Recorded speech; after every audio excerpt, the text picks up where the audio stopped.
start with the statement of acknowledgement. Oops, I've got things popping up. So we'd like to acknowledge this land that we meet on today is the traditional lands of the Kaurna people, and that we respect their spiritual relationship with their country. We also acknowledge the Kaurna people as the custodians of the greater Adelaide region, and that their cultural and heritage belief are still as important to the living Kaurna people today. Okay, well, welcome everyone. We'll start off with the attendance record. Now, I think everybody is here except for Peter Bryce, who is an apology today. Yep. Then we've got motions to grant leave of absence. I don't think there is any leave of absences, and no one is a non-attendance. Easy. Okay, so declarations of interest. Does anyone have any interest to declare prior to the meeting? Silence is golden. We're all good. Okay, nil. And then the confirmations of the minutes from last meeting. So we have a recommendation that the minutes of the Audit and Risk Committee meeting held on the 1st of March 22 be confirmed as true and correct record. Do I have a mover? Peter Fairley-Jones, seconder. Thank you. Oh, Mayor Redmond. All in favour? Yep, we're all in favour, and so carried. Excellent. Are there any business arising from the minutes that needs to be recorded? No, we're all good. Okay, so we may as well get into our first item, which is the external auditor management letter. So we have, actually I've got so many external parties, it's like, ooh. So we have Tim and Giuliano from Galpins. So would you like to present on this item before I would go to the recommendation? Certainly, thank you, Natalie. I'll let Giuliano do most of the talking, I think, on this one. But I guess just some opening remarks from me, just to say that, look, clearly it's a good result with a high level of compliance, the majority of controls operating effectively. And I think just the other thing I'd like to highlight is that, again, if we look back over the last couple of years from 2020 to 2022, I think the report demonstrates both in the summary table, which shows an increasing level of compliance, but also in the findings themselves and the responses from management, what we're seeing is a really pleasing trend of adopting recommendations and implementing continuous improvement across the financial controls. So, you know, for me, it's a good news story. I'll pass over to Giuliano now just to run through our little presentation. All right, thank you, Tim. Is everybody hearing me okay? Okay, good. So, so thanks again for the opportunity of being here and providing services to the town of Gawler. I think everybody there knows me. I'm the audit director for this engagement. I believe tonight we'll be discussing the results of our interim audit and addressing any question you have in relation to our audit plan. Perhaps initially I will start with our audit scope and why we're here, which is important to say sometimes. So when people ask questions, you can always get back to the scope. So we're here for two reasons. So we need to provide you our opinion on the financial report and also a controls opinion. And during our interim audit, we performed the test of design and effectiveness of internal controls. That's what will substantiate our controls opinion. Next slide, please. Oh, I'm driving that. Okay, good. Talking about the controls opinion, we need to tell you whether or not council complying all material respects with Section 125 of the Local Government Act. We have to use, it's mandatory for us to use the better practice model as the internal controls framework to benchmark your financial internal controls. The better practice model is a list of nearly 300 controls, and obviously we don't test all those 300 controls, and that's why we adopt a risk-based approach, which consists of identifying your key business cycles, which we do reviewing your past financial reports and your preliminary figures. And also after we identify your key business cycles, we identify the key controls within those key business cycles that we would expect to see in place for a council like Town of Gawler. Next slide, please. So, and after adopting that risk-based approach, we identified 100 controls you would expect to see in place for Town of Gawler. And those controls are within those key business cycles we identified that included purchasing, procurement, contracting, fixed assets, general ledger, accounts payable, rates, payroll, receiving, credit cards, banking, debtors. A list of those internal controls is attached to our interim management letter. So if you go to the appendix 1 of our interim management letter, you can see all the controls we reviewed, and I think that provides more visibility and transparency over the work we do. So we know what controls we reviewed, what controls are operating effectively, and what controls are not operating effectively. Next one, please. I think Tim mentioned a little bit about how you perform in terms of compliance with Section 125. When the controls opinion was created, Galpins decided to change the way we report our findings, because typically an interim management letter can be written on an exception basis. I could come here with a table of findings and tell you, those are the weaknesses, please fix them, I'll see you next year.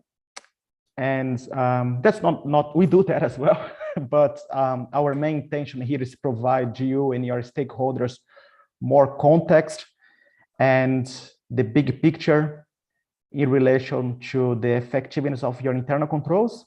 So if you go to the section 1.4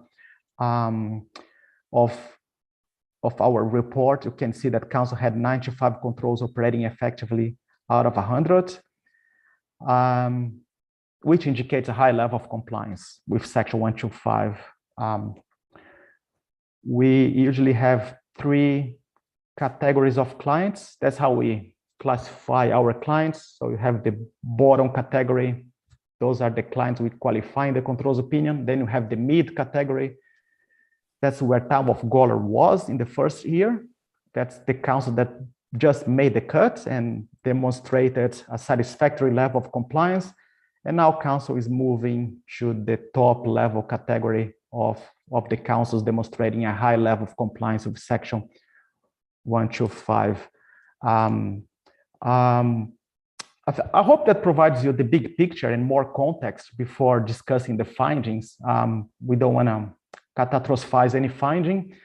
So perhaps I'll just, Council Mayor Karen just raised her hand. Mayor Redmond, have you got a question? Yes, thank you. My question is about purchase orders. Now, I appreciate that there's a high level of compliance, but this particular issue comes up year in, year out. I think for as long as I've been mayor, it's come up. And I appreciate that, that there's a high level of compliance. However, when something comes up year in, year out, something's not quite right.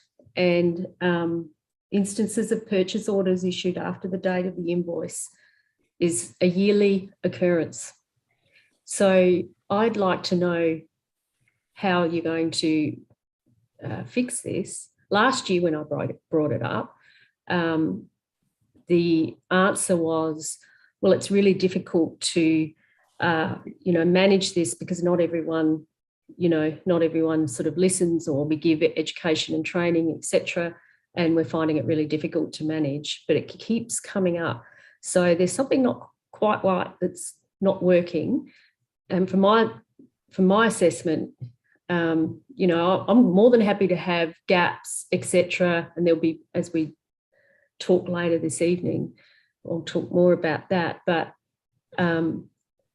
ultimately, you need to resolve and fill those gaps and see an improvement in performance. And in this particular case, that's not occurring. So my question, Chair, is what else needs to be done? Because it's about taking action and resolving these issues. And it's great that we've got a high level of compliance, but this is a really interesting one that we're writing.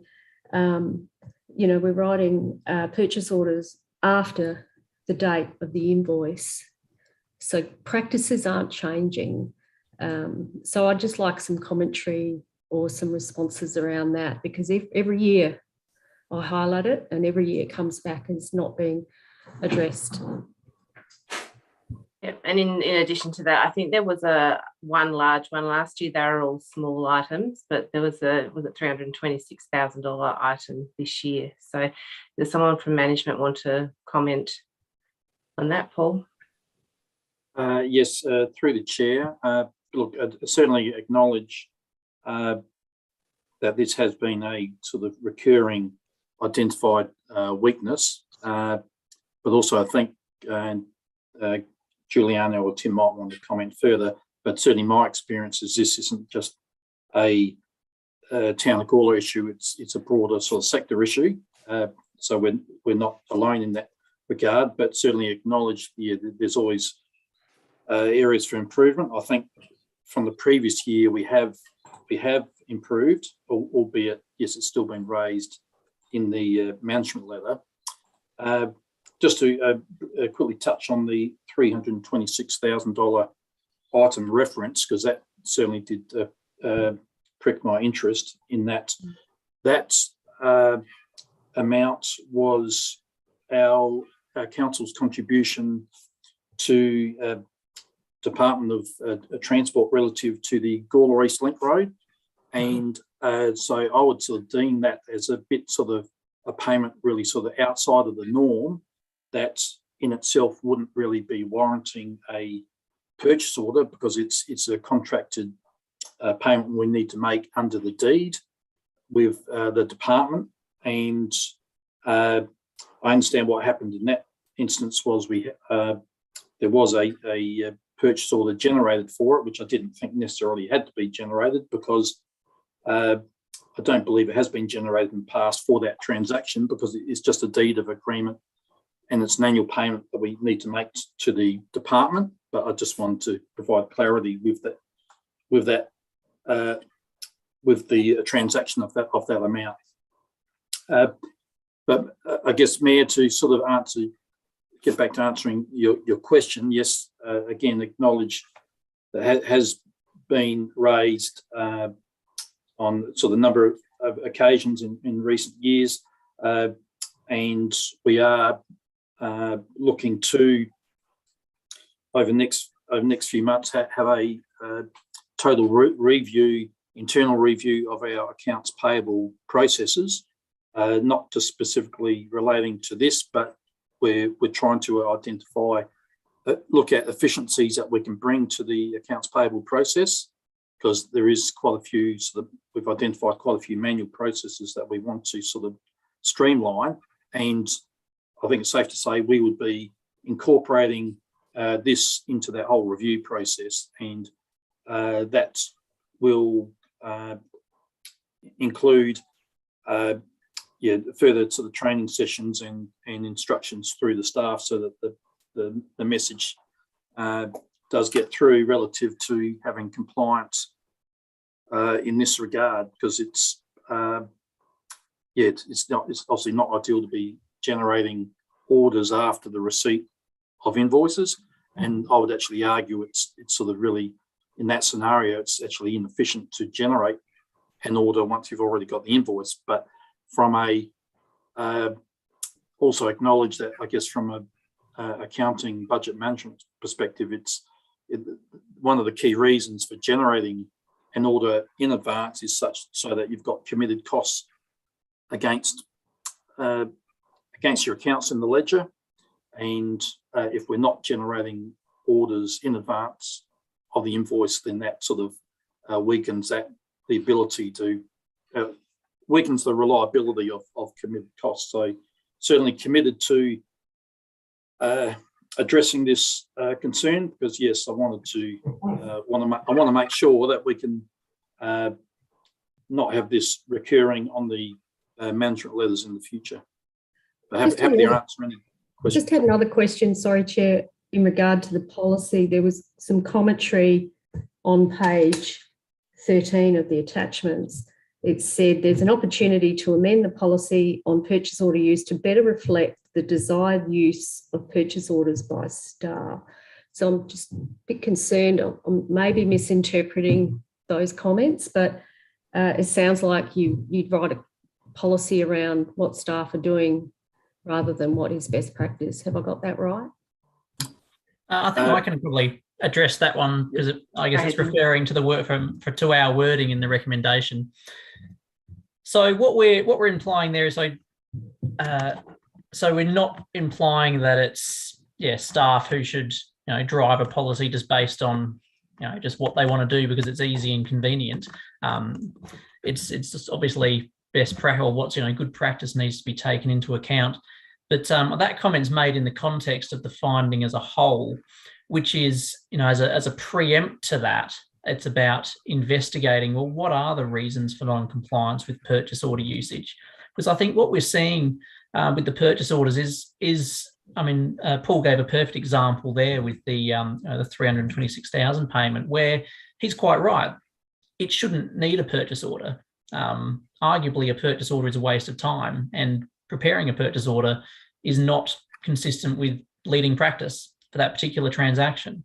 But you've got a procurement policy that essentially implies that you should, or that you have to. So in this case, there's, I guess, at one end of the scale, you've got, best practice purchase orders where there's certain transactions where absolutely you should be raising a purchase order for numerous reasons, part of which is the control of council's risk, part of which is the control of the supplier's risk and helping supplier management, and part of it is the internal budgeting. There's a number of reasons why you would do it.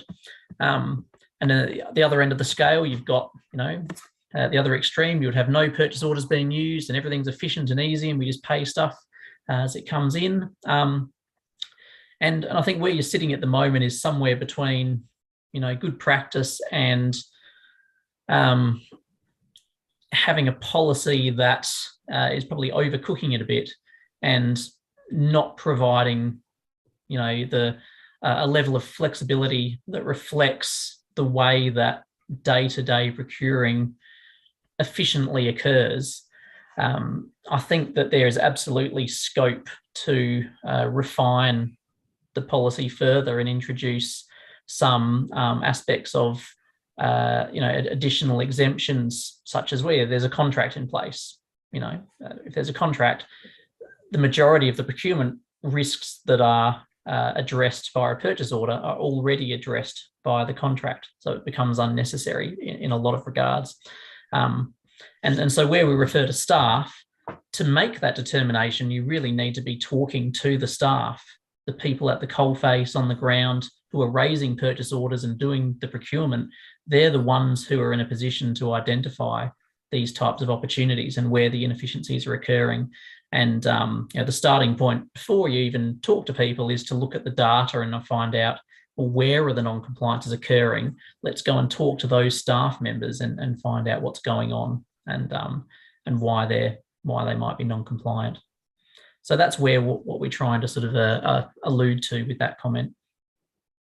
So Tim, just one option where I've seen in other organisations is that you can do like a monthly report for invoices raised without purchase orders. And basically that's just a review going on what Paul said before. You review all the invoices had been paid without a purchase order, but then you'd have management comment, or, you could have CEO sign off saying, well, that makes sense because they didn't need a purchase order. That could be a compensating control, couldn't it, Tim?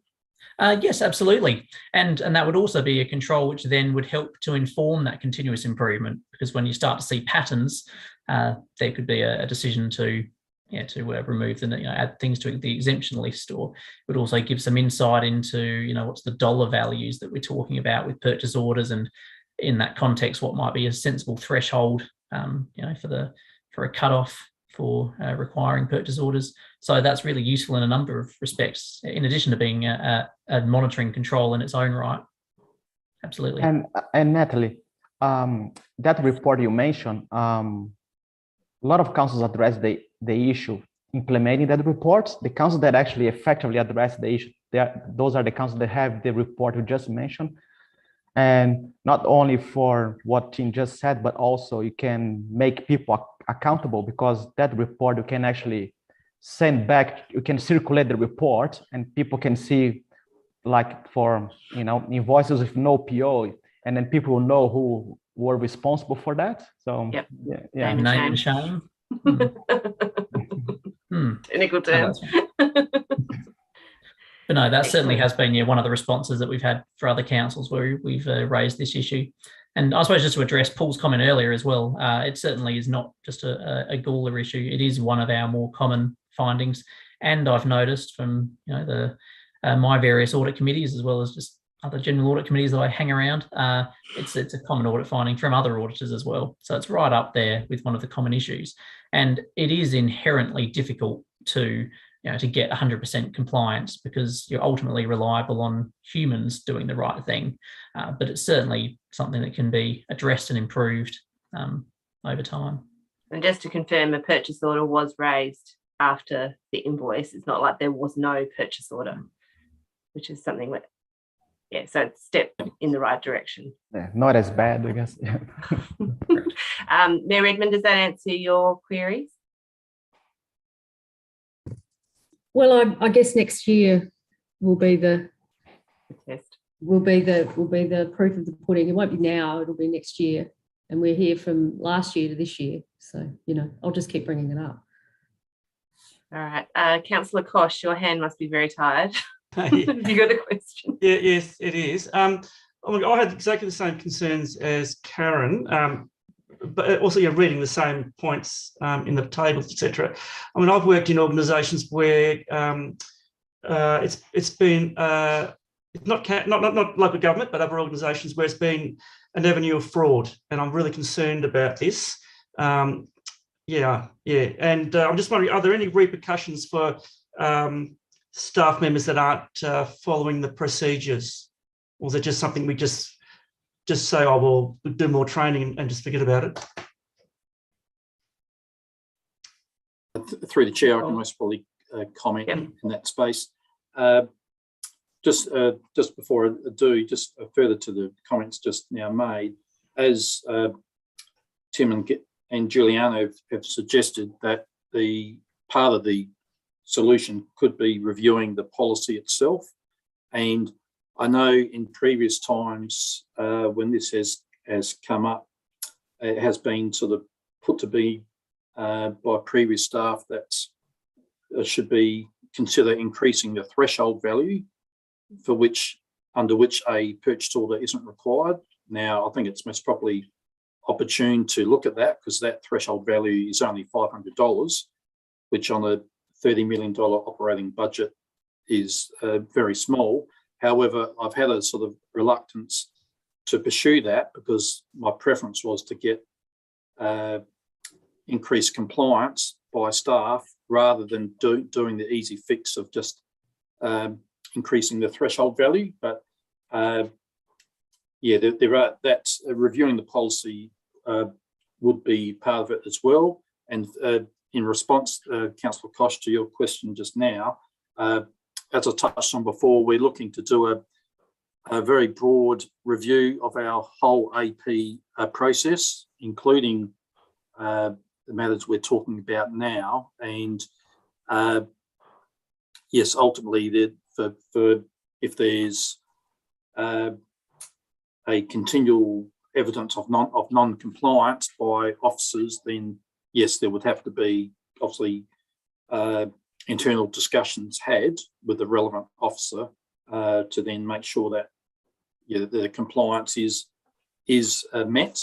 But we're looking at having a pretty robust review of AP processes over coming months, and to not only address this issue identified, but also our whole AP function. Yeah, I just want to comment. I mean, I've worked in organisations where if you didn't write out purchase orders correctly, it was very, very serious, and it was very, very serious, and they gave no leeway at all. So I am really concerned. I think, the accountability framework is an important consideration, which can be challenging in a local government context. It's different to the private sector and in the way that operates. But that's true of government just generally. Accountability is a difficult concept in a government setting, but it's not impossible, and it's absolutely something that can be introduced.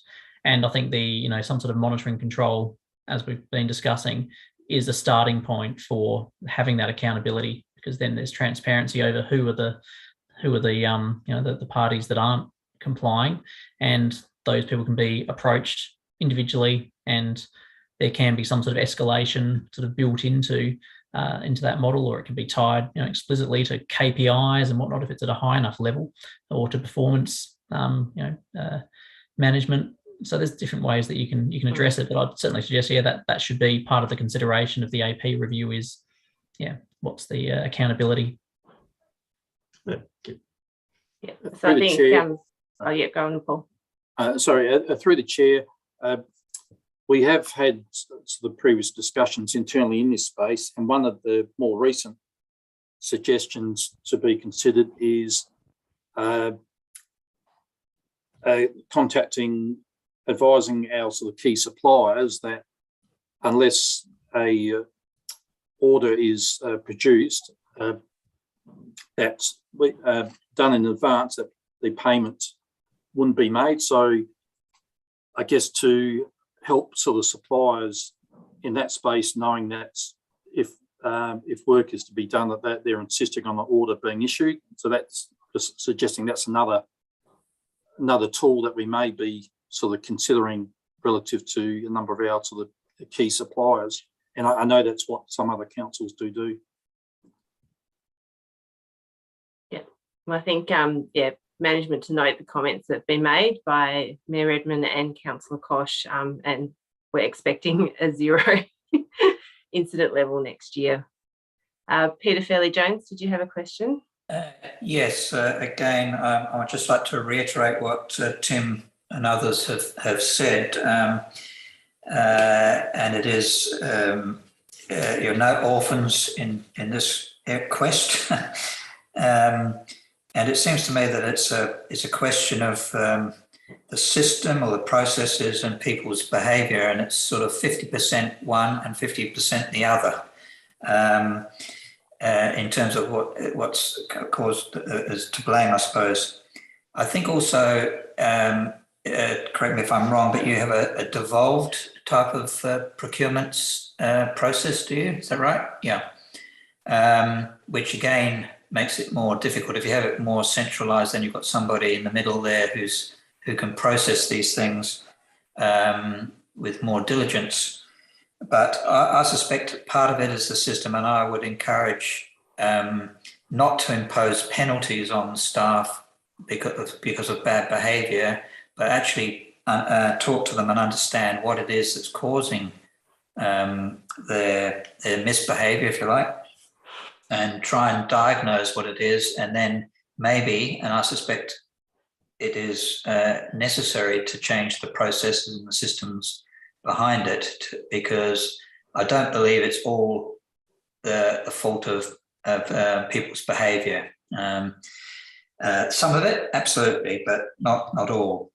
The other thing, I think I'd be careful about enforcing a low cut-off I think we talked about $500. If anything over $500 has to have a purchase order, and I think there is a cost to raising a purchase order, and the time it takes to raise a purchase order would be one impediment that staff have to, if they're busy, to filling out the processing paperwork and processing on the computer. And if you've got a $500 order and you have to someone has to spend 20 minutes or so processing an order, then there's a cost to that, and I think that has to be taken into account as well. As well, I mean, they should be using a credit card, for example, maybe in those situations. But certainly, there's a number of issues there, and it happens all over the place. And nobody's getting it. Well, some people are getting it right, I suppose, but it's very common, this issue, and I just think it needs a bit more diagnosis to find a cure. Okay, thanks, Peter. All right, Juliana, do you want to continue on with the recommendations? Oh, yes. So next slide, please. So, back to the positive aspect of the audit and how council is performing overall. Again, I think council demonstrated a high level of compliance with Section 125, and then that's due to some things we observed in the past years. So first, I think finance management have been really proactive in addressing the finding. There are some repeated findings, but you got to acknowledge that we had 86 controls operating effectively. Now we have 95, which is a good outcome. And even the remaining findings, again, and I think this is demonstrated in our report as well, there's actually been progress made, I think, towards all of them as well. Even if they haven't been completely addressed, there's certainly been things done. Yeah. Another thing we observe is that now asset management is moving towards to the next level of maturity. So you have transport, stormwater, and open space asset management plans that are now open for public consultation, which is a good achievement. I think you're really close to the final version of the asset management plans. Council is currently performing a condition assessment of its building assets, and that will form the basis for the building's asset management plan. The findings in the area of assets, they are repeated findings.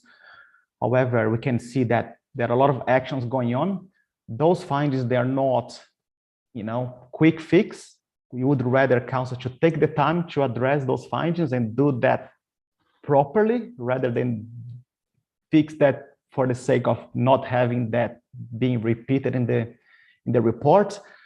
And another thing in the asset management area is that now council has a new GIS system which includes most of the assets, and now the next steps for council to integrate the GIS system to the asset registers, which is an important control to ensure the accuracy and completeness of the asset register.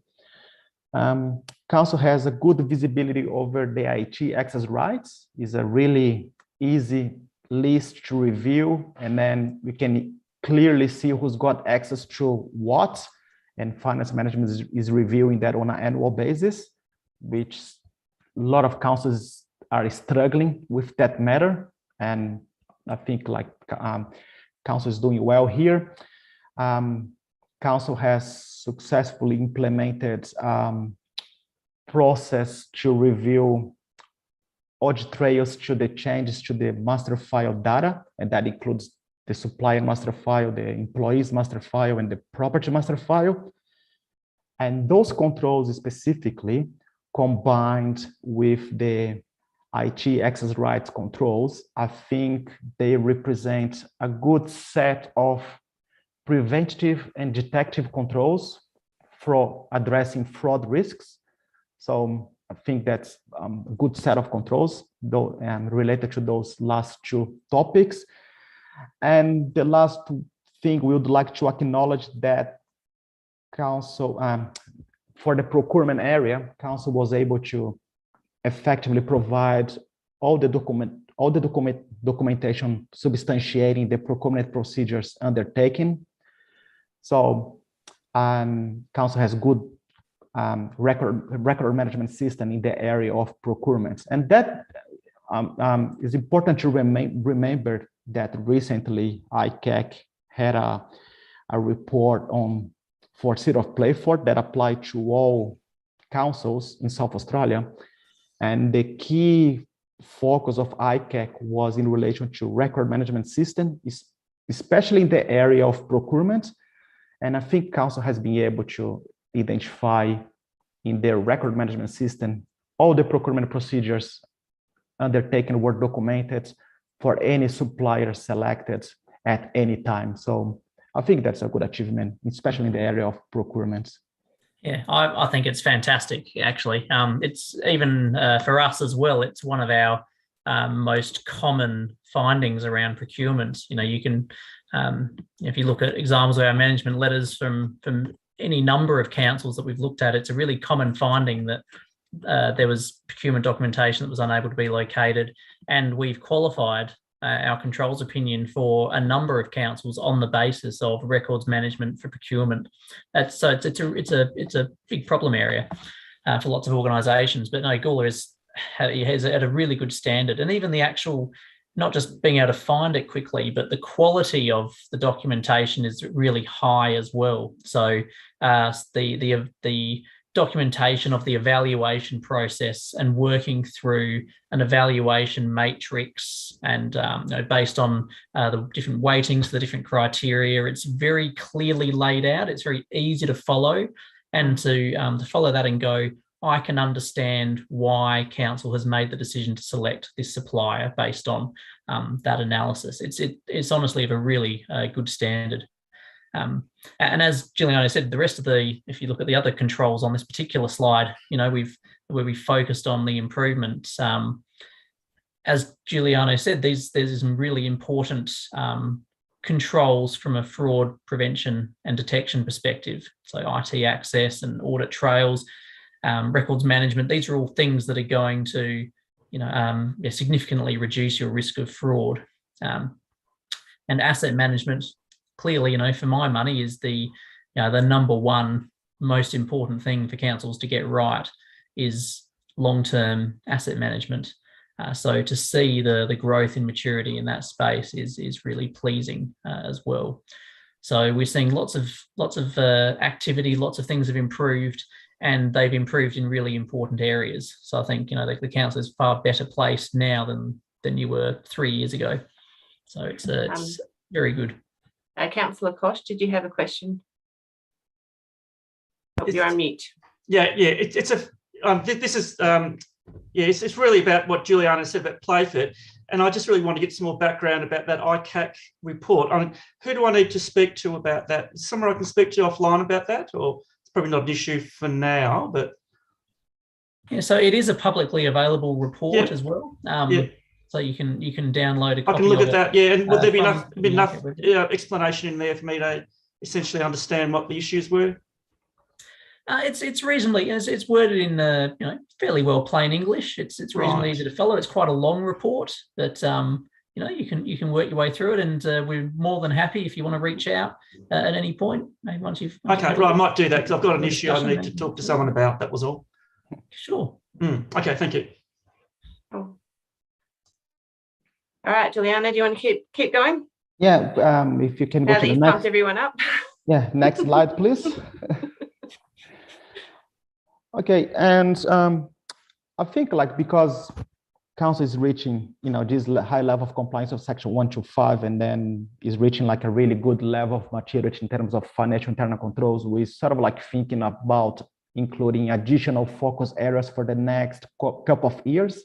So we don't need to review the same controls every single year for the 5-year contract. So we're thinking about additional areas we can include in our audit to add value. So, and we're planning to do like a IT entity level controls audit from the next financial year onwards.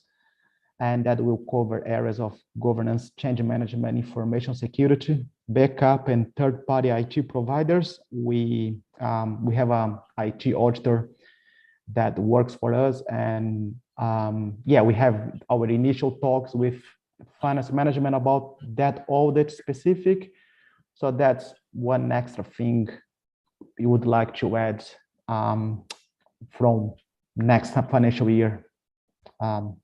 Yes. So next slide, please. So yeah, after we did our interim audit, we are the opinion that we are likely to provide you an unmodified controls opinion, or in plain English, a clear controls opinion.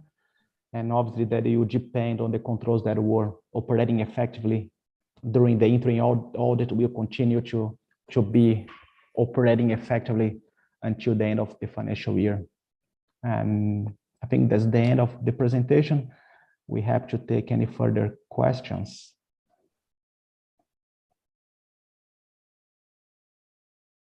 Anyone have any questions? No. So in order to get an unmodified controls opinion, I just noticed with some of the recommendations that there were overdue asset management plans. So in order to get that clear opinion, that they have to be completed by 30 June 22. Is that correct? No, not for that particular one. So that particular finding, it's rated as a moderate risk, I believe, for that one. And also, now, asset management plans is an interesting one because the legislation the wording of the legislation is that you need to review your asset management plans prior to the, or within 2 years of the election cycle. And of course, there was a bit of an extension to that from because of COVID. The requirement isn't actually that there's a new set of asset management plans adopted within that time frame. And so the fact that you've initiated the review and you're actively reviewing and updating the asset management plans now, you know, arguably means you've met that that obligation. There's differing sort of schools of thought on that and what the you know, the intent of the requirement is, but I don't think arguably you haven't actually breached the legislation there. Okay. But I guess what we're looking for is that you're actively progressing it within a reasonable time frame, not necessarily that it's all done and dusted by 30th of June, but that we can see that there's active progress towards it. Because again, it's not something that we don't want you to rush it, but at the same time, you know, it needs to be done in a reasonable time frame. And when it comes to asset management plans, they're a living, breathing document. If you wait until they're perfect before they get adopted, you're never going to get there. You're better off getting it to a good point. And as part of the asset management plans, you know, you're actually supposed to include within it what are the weaknesses of the plan, what are the gaps, what are the things we want to do better next time and improve for the next iteration of the plan. Name those within your existing asset management plan, so that, you know, there's acknowledgement that it's not perfect as well, and people understand that it's a living, breathing, evolving document. Okay, well, that's good. So as long as they're progressing, then you're happy. Yes. Okay, if there's no more questions, then I'll go to the recommendation. So the recommendation is that the Audit and Risk Committee recommends that Council notes the correspondence from Galpins relative to the findings of their interim audit attendance in February 22, together with management's responses, and that the actions be taken relative to addressing the outcomes and recommendations following the audit, such as to achieve continuous improvement in Council internal controls functions. Now, do I have a mover? Yes, Councillor Koch. Have a seconder?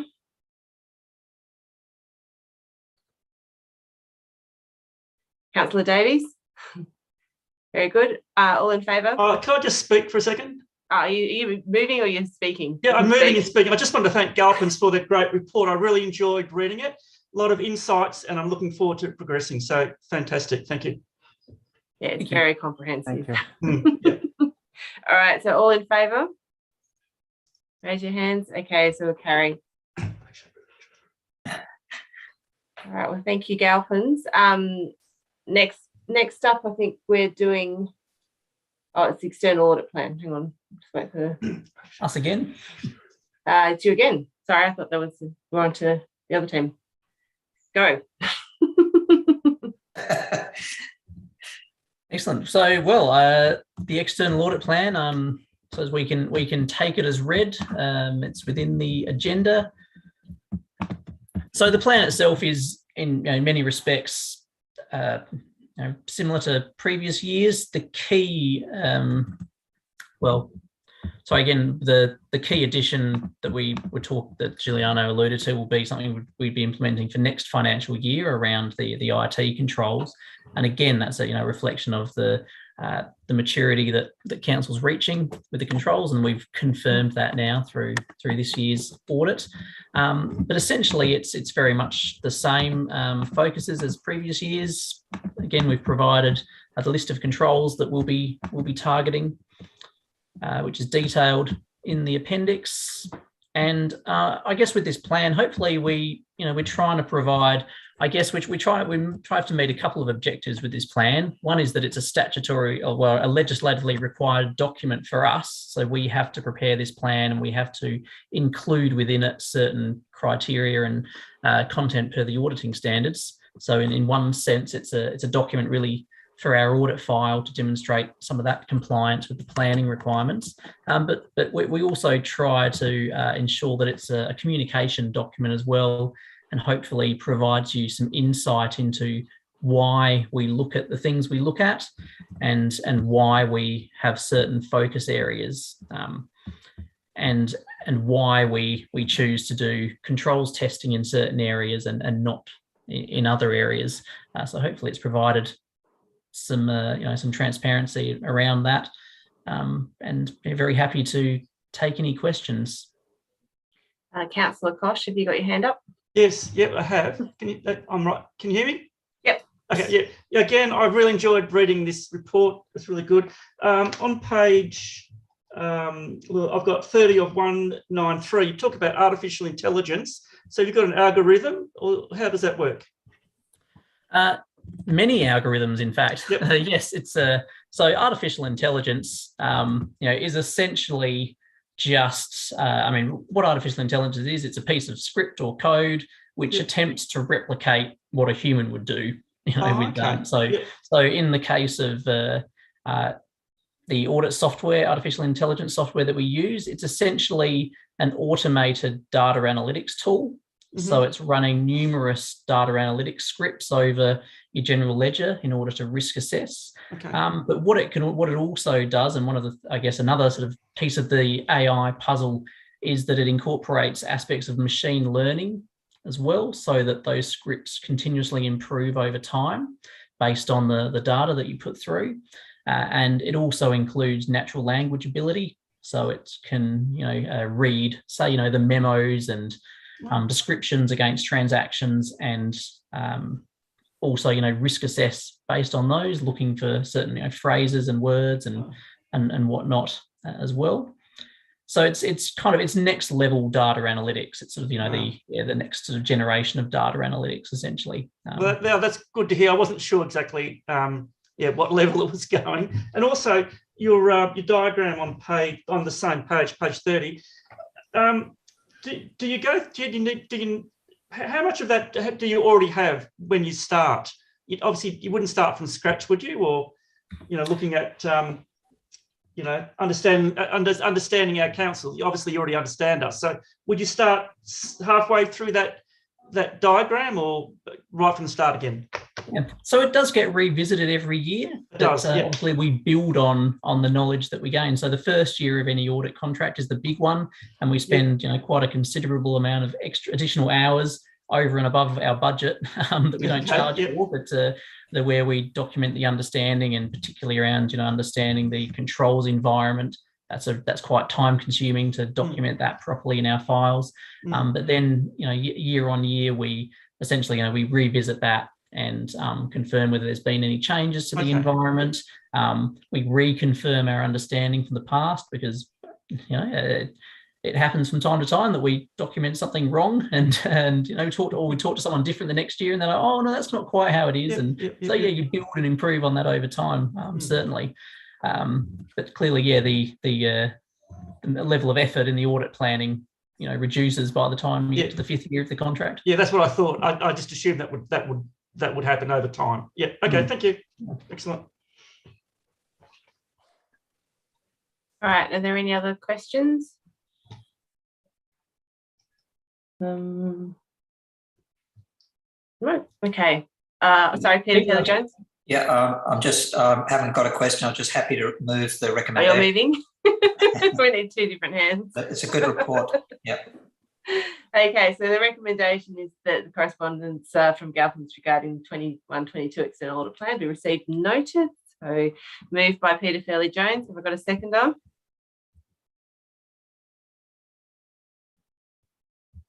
Anyone going to second it?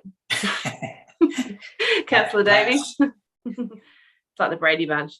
All in favour, and carry that motion. Thank you. All right. So thank you, Tim and Giuliano.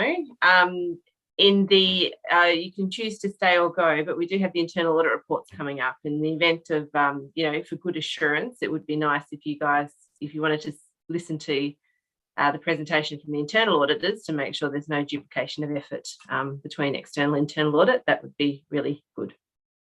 Yes, I was actually planning to hang around myself. Giuliano, I'm happy if you want to head off. I can take notes.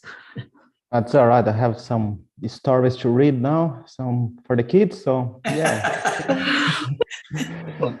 Thank you, Giuliano. No worries. See you. Thanks, Giuliano. Okay, Mayor Redmond, did you have a comment to make? So we just for clarity, we're having a presentation first, and then will we have comments from the administration, or can we ask questions at that point? I think David, would you like to introduce your team and do a brief overview, and then we can go to questions, because some of the questions might be clarified as part of the presentation. Yeah, we'll do. Thanks, Matt. What I'll do is I'll talk to the 2 internal audit projects initially, then I'll hand over and introduce Jonathan, who was, our guy on the ground that actually did the majority of the 2 projects with the management team to talk through anything in further detail. But essentially, the 2 projects that we've got here are in response to the audit program that was built, gosh, I think it was about 18 or so months ago now, that, for those that were on the audit committee, I think it was most actually, we presented to the audit committee and it was endorsed back then. So these are the projects I rightly identified as risk areas. PDI, obviously, with the change in process and states now further involvement in regards to planning, and the change that it's caused within the business, rightly was identified as a risk area. But obviously, we're in this really highly sensitive ICT, BCP environment. Dealing with the last 2 years, or putting the last 2 years aside, there's always something happening that's disrupting business. So again, very rightly identified as a risk area, and hence the drive behind the 2 audits that we've conducted. Talking about the PDI at a high level before I throw over to Jonathan, effectively it showed there was an incredible amount of effort that went to the PDI preparation. And Jess, Ryan and the team have done a great job of pulling a lot of it together. Where it shows is that there's just the maturity of that implementation that's required now through training and standardization is the key. But it's looking like you're in a very good position with regards to PDI. Moving to the BCP DRP, I guess what we picked up there is looking under the hood, you sort of find where there's a few opportunities and gaps, and they certainly were present. And I guess this is a great opportunity to identify what they are and what you need to focus on in bolstering that resilience suite. So when, and not if, but when another disruption occurs, you're in a really, really good position with clarity as to how to act. So there's a high-level overviews of the 2 audits. What I'll do now is I'll throw over to Jonathan Jackson. Jonathan, as I said, was our guy on the ground, and he did a lot of the work with the team. So I'll hand over to Jonathan for a bit more detail. Thanks, Jonathan. Thanks, David. I guess I'll speak to the reports and provide an overview first up, and I'm happy to take questions from that. As far as the audit scope is concerned, we looked at against the internal audit program, the adequacy and effectiveness of controls, the compliance with the PDI Act and regulations, gaps in the current process, opportunities for improvement, and also we're very fortunate to be guided by the Kennedy Jones PDI Act compliance tool as well. Echoing David's comments, there was a lot of preparation that was undertaken. You know, it's only 6 months. The portal, which provides a great deal of support to council, is still under development. So there is that element as well. In the findings, we actually found that there were 2 findings, being coordination of training and also procedures. The Act does speak about procedures as well.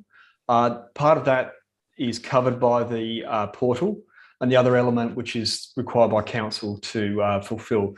So it's partway doing it. And I think the difficulty of doing those procedures right now, and it reflects in the recommendations also, is that the portal hasn't been completed yet. And there's the whole, they're flying the aircraft as they're building it. So it really is that element there. Observation, there's an opportunity there, I think, to coordinate between the issuance of the delegations and also from being those where a person is required to have that through a subdelegation or even through an assessment, and also the actual issuance of that, and also the relative instruments as well. It's the nature of the systems at Gawler that they don't talk to each other, which relies on human interaction, and there's an opportunity for error in that regard. Overall, I think, as I mentioned, I think it's a pretty good outcome. A lot of effort was undertaken in preparation, but also to ensure that the compliance. When going into controls and going into looking at assessing the assessments actually and approval process, also the delegations, how staff interacted, we found that again, there was a lot of preparation, but also there was not a single instance where evidence wasn't on the portal as required. So it's provided a high degree of comfort in that regard. That's my overview, and I'm happy to, it's very quick, but I'm happy to take questions now. Are there any questions? Mayor Redmond?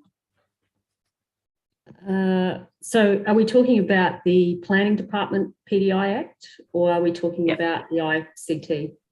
The PDI Act, sorry, Mayor. Okay, no, I'll wait for the next. Thank you.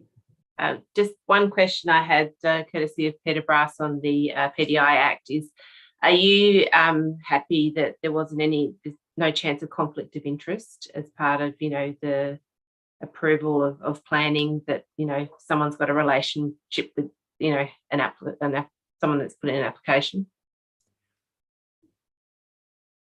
I was very comfortable. There was requirement to actually, council has a separate requirement to disclose any conflicts of interest anyway. Mm-hmm. Also, the Act requires to agree to. There was nothing at all to indicate that at any stage. Yeah, and there's controls in place to stop that from happening. I know it's a requirement, but can it get? There is. The Act does take in the code of conduct as well. Also considers out there's training on the code of conduct. I went through the whole governance aspect with it, and the training aspect, and that was fully complied with too. So as I indicated, there's no instance of non-compliance. It's just an opportunity through I think the effectiveness of controls more so. Yeah, Mayor Redmond, did you have a comment on that? Yes.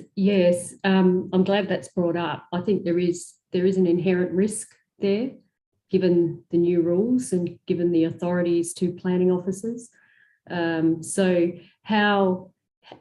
yes, there's a voluntary code of conduct. Yes, I'm sure staff will comply. However, there's inherent risks around being your own authority, particularly the head of planning. So how do you mitigate that risk? apart from voluntary, filling out conflict of interest forms and voluntarily applying a code of conduct, there has to be more systematic approach to protect staff, I guess. Yeah, I mean, to speak to that from just, I guess, without notice on that one, I would say there have to be collusion in that regard. Noting the respective approvals, assessments, and so forth that goes through that, it lessens that. However, it doesn't remove it. You have humans. There's certainly a possibility, I think, with any sort of approval process. This really looked at as far as the scope, looked at the systems in place to ensure that it was adequate to deliver on the delegations and requirements of council. And there was nothing to suggest that was had occurred or if it was really vulnerable to that, but noting the opportunity for collusion is always there in any instance. Is there comment from management as to how we're satisfied that that couldn't happen? Well, I'm happy to speak to that. As was mentioned, that there is a requirement. It's documented in our systems for individuals to present where there is a conflict, which is important. There haven't been any incidences that I'm aware of that there's been a conflict.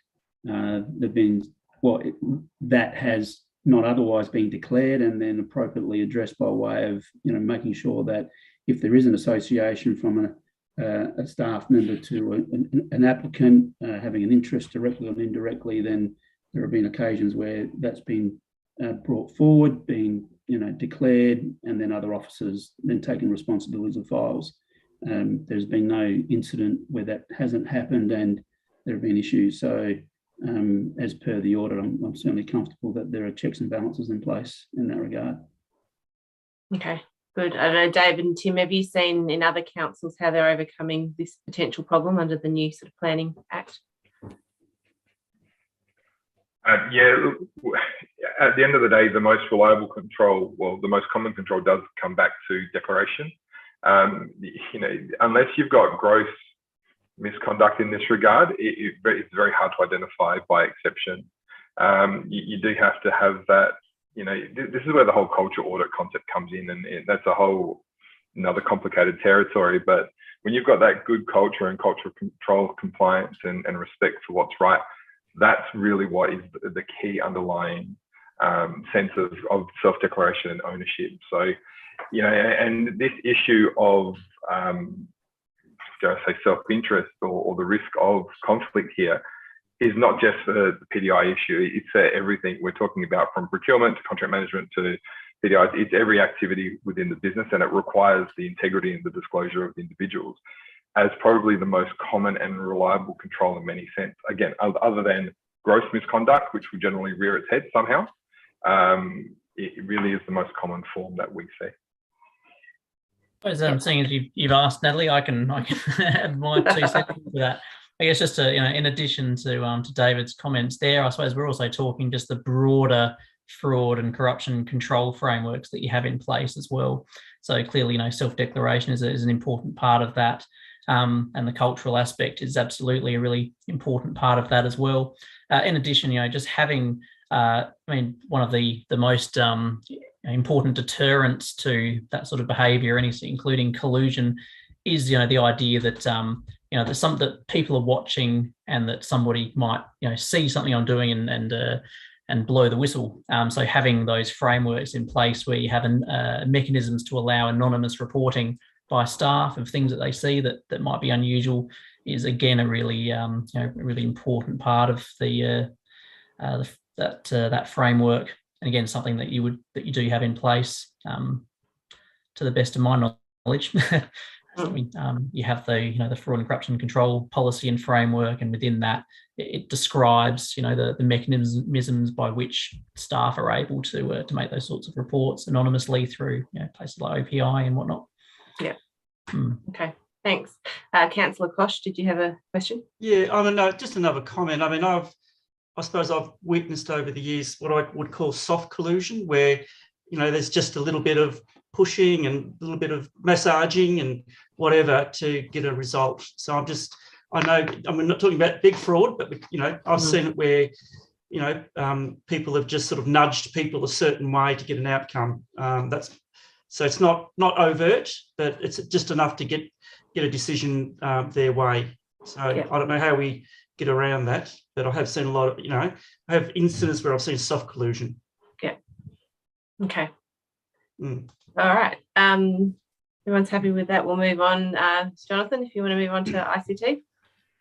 Thanks very much. Similar to the other one, I'm happy to speak to the report. I guess as a quick overview for this, I know there was a number of findings in this one. The ICT environment's in a constant change. There has been a significant investment and it continues to invest in that space. Some major infrastructure change with moving the disaster recovery from one of the council sites to the your DC site as well. I think overall the scope of the audit really looked at the desktop review of the documentation, including supporting the business continuity plan and the ICT disaster recovery plan and associated measures, and also against the ISO standards, so 3 standards which are mentioned in the report. The findings, there were 6 findings, 1 observation and 14 recommendations. I guess the positives is there is a very good governance commitment throughout the ICT arrangements and also the current VCT arrangements as it relates to the current plans, that is. There's alignment to the strategic vision, the smart city goals, and there's also a commitment by executive to be involved in the process as well. Then there is a lack of coordination, which is noted between the corporate BCP and also the ICT DRP. And this is lack of coordination as far as how they interact and work together. And when you read the documents, it's obvious that they've developed separately. And there's also, I think one of the greatest things is there is actually an absence of, in the ICT space, of a system to support risk analysis. So there's quite a lot of work which is undertaken, which is quite common and industry-wide, to treat threat or known threats. However, not assessing that threat from a risk perspective, a range of the actual risk has been quantified and it's not known whether the controls are actually fully effective in that regard. And that's a whole system perspective as well, which is, it hasn't prepared the ICT system for continuity going forward. There are some one of the minor, matters which can actually have quite a considerable impact upon council, and it's very aware of this as well, is regarding power to the administration building. At the moment, as I mentioned, the disaster recovery's moved from one of the council buildings to your DC site. If power would be to be lost at the council premises, the administration building, then the whole network wouldn't work at all. It'd be completely blank. And you would need to actually access the your DC site as well. Again, I'm aware that council is in the process of putting some controls in place and undertaking some measures to actually enable remote access to the system as well. That said, to go into the actual report as far as the findings in detail are concerned,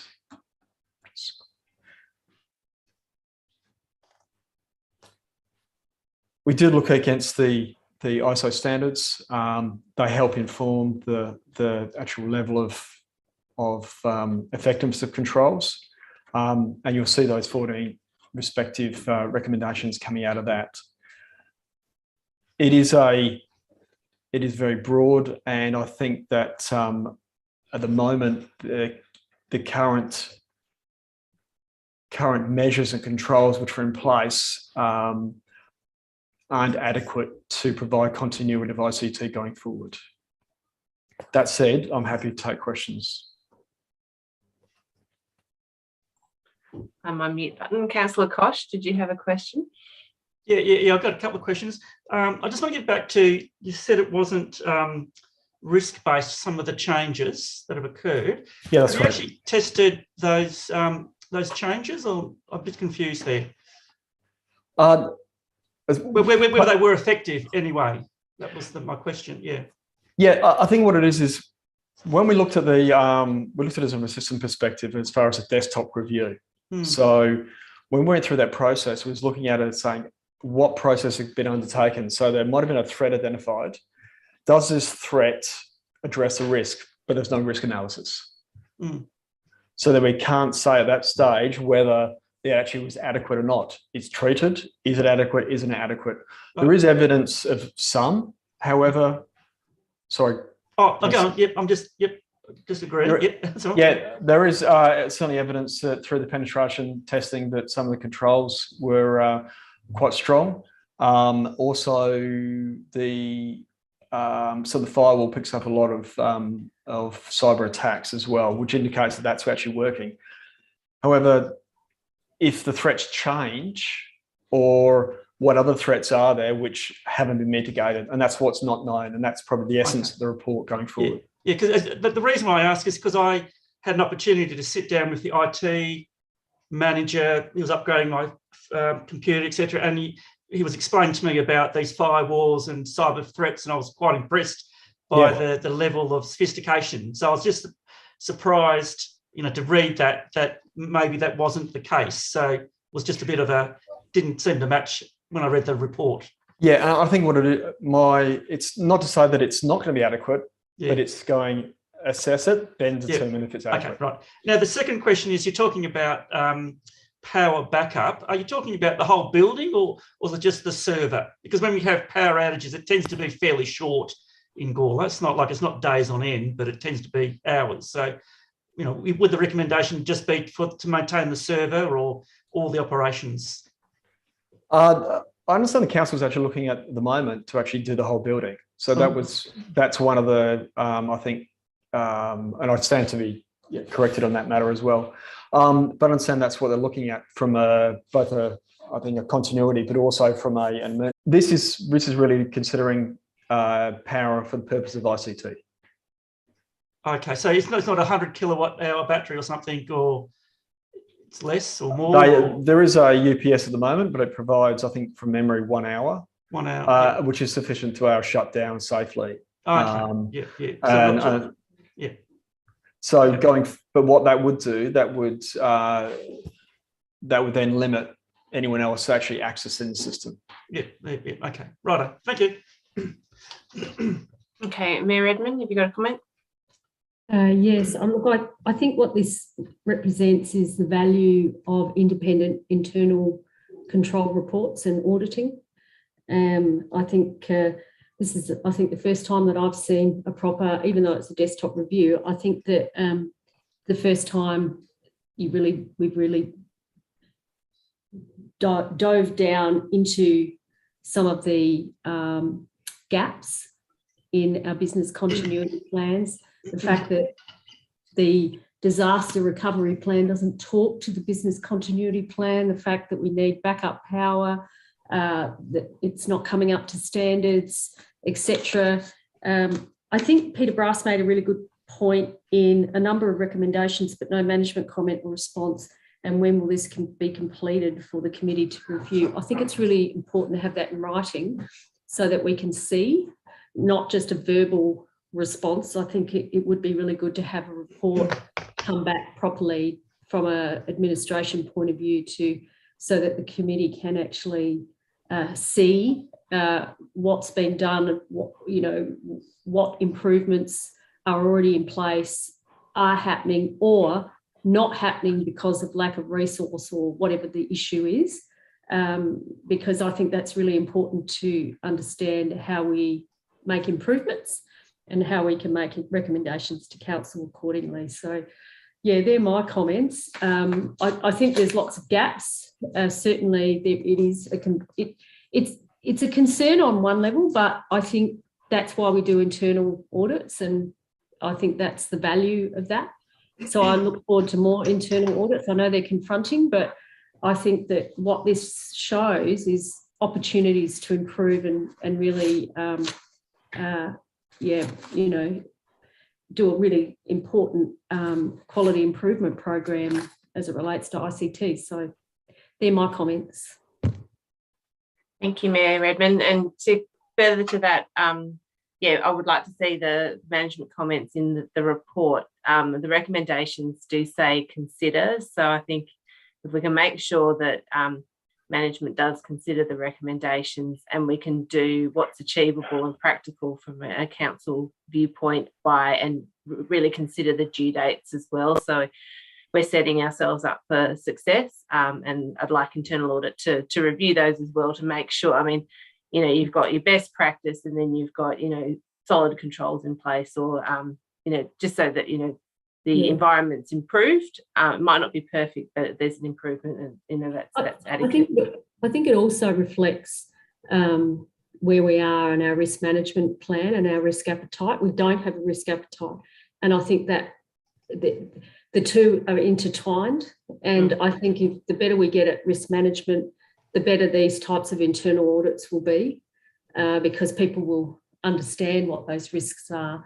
Instead of having two policies that don't talk to each other sitting on a shelf, they'll actually be utilised practically, and the gaps will be inherently understood and fixed before you get to an internal audit. So I think there's a link with risk management here as well. Yeah, exactly.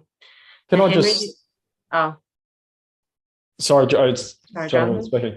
Thank you, sorry. I just wanted to add, the report was given to management 2 weeks ago, just prior to building the agenda. As far as comments concerned in that regard, that's probably the reason why we don't have it in the moment. We consider the volume of work that was done. So we'd rather have considered management comments than them being rushed through. And that's fine. That's perfectly okay. But I think it needs to be in writing so the committee can properly consider them, fairly soon, if possible. Yeah. Henry, did you have a comment? Yeah, just further to that, that's our clear intent. It was a question of timing relative to receiving the report, and there will be a written report relative to actions to be taken, timeframes and so forth at the May meeting. So that's certainly our intent. Just wanted to make that clear. So thank you. Yep. And before I go to the recommendation, Nathan, did you have anything more to add? I know, I was just going to alliterate what Henry and Jonathan said, that we wanted to get this out as soon as possible so you could see what we're doing, but we just haven't had time to analyse and look at dates, like due dates, and yeah. Yeah, that's fine. Sorry, Mayor Redmond. Yep. I'm just keen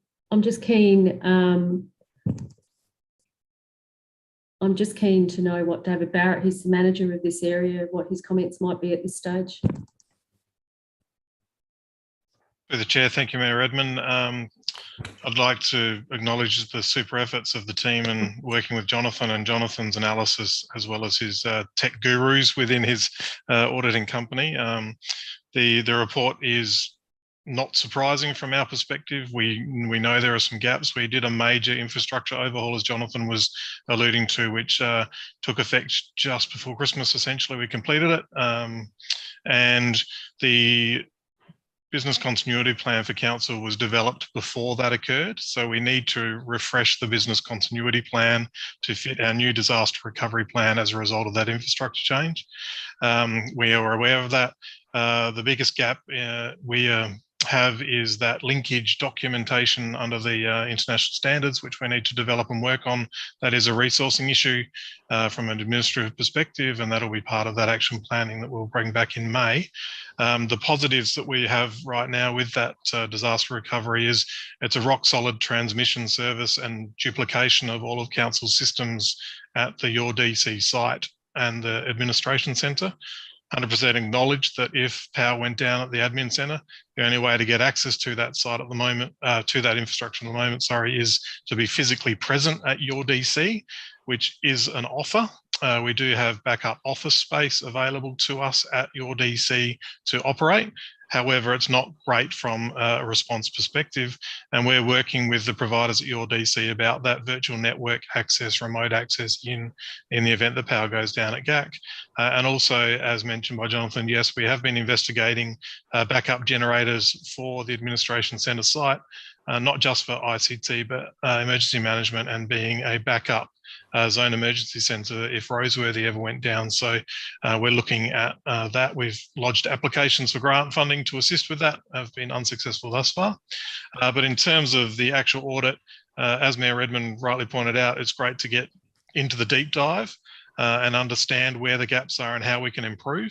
And that is definitely what we'll be looking at, that improvement action plan over the next couple of months. And as Henry mentioned, the plan is to bring back an action plan to the audit committee in May. So some real positives though from the RTECT perspective is the brute force attack mitigation that we have is exemplary. What we're not doing is reporting how exemplary that is, and we can quite easily fix that. So we do have the statistics around, we were attacked a month or so ago and we received 20,000 attacks in 20 minutes and none of them got through. And that sort of stuff we've got statistical analysis of, we're just not reporting. So that's one of the gaps we've identified, and we can definitely create quarterly reports, but again, it's a resourcing thing administratively to pull those reports out of the systems when everything else is going on, but certainly something we can address in the future. So overall, generally positive from my perspective in terms of the analysis and the ability for us to use those findings as opportunities for improvement. Thanks, David. All right. There's no more comments or questions. We'll go to the recommendation that the internal audit work plan update report be received and noted. And I think, do we need a comment in there that management comments will be presented at the next? Yeah, I support that. Yeah, audit and risk committee meeting.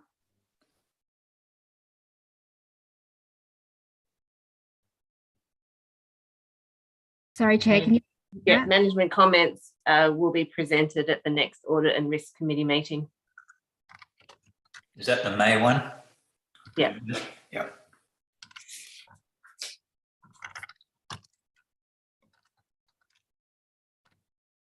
Yep, everybody happy with that? Yep. Mayor Redmond, did you have a comment or you? No, happy to move that. Yep, moving. Mayor Redmond to move. Councillor Kosh, are you seconding? Yep. All in favour? Yep, the motion carried. Thank you.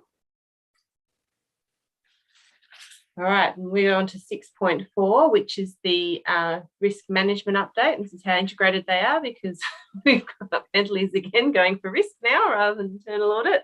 So I don't know if Nathan or David who wanted to talk to this item. Yeah, will do. Thanks, Natalie. I guess, really leveraging off of the comments that Mayor Redmond made before, that there is a need for risk appetite and risk management enhancement. That's really what this project's about. In our conversations with management, it's been identified that there is this need, and really what we're putting up is our initial plan. Effectively, we're in a kickoff at the moment, but this is the plan we just wanted to communicate to the audit committee, which displays the commitment of the management team to enhancing and improving risk management within the business. And as we've discussed over the last two reports, how important, pervasive and integrated it needs to be throughout every activity of the business, in identifying opportunities, managing risks and making effective decisions. So this risk management plan is really just for your knowledge and any questions, of course, of what we're about to embark on with the management team, the audit committee, as well as taking it through to the elected member body to really identify what risk appetite is and then help disseminate that throughout the entire organisation so there's clarity over risk and risk management and risk appetite accordingly. Lost my mute button. Mayor Redmond, do you have a question or a comment? Yeah, thank you, Chair. I'm just looking at Peter Brass's, which sort of nail on the head for me, in that it's quite a long timeline. We've waited 4 years, and if you go into the new council term, you can't, I don't think it's possible to get a new elected member group up to speed on risk appetite and risk management quickly. I think that takes time. So I like his idea of bringing it forward, but I'm not sure if that's practical. But I just think if we push it into the new council term, it'll be another 4 years before you get a risk appetite. So I think you can't, I don't know what the new council body will look like, and people's skill level around risk and risk appetite. So that they're terms that not everyone's familiar with, and that can take some time to understand. So I just wonder about the timeliness of going to September. I like what you're doing. I like the plan and the activities, but I just picking up on what Peter Brass has put forward as a suggestion. Yeah, it's a fair point. And when Jonathan and I really nutted this out, we thought through that. So good pick up and good point. The key for us is the risk appetite, and the work around the risk appetite should be done by June. And so thereafter, it's about embedding and rolling out. So we will be defined within this council and this elected member body to be rolled out and implemented and hopefully embraced again with any changes that may happen in the elected member body. Okay, that's helped me understand that. Thank you.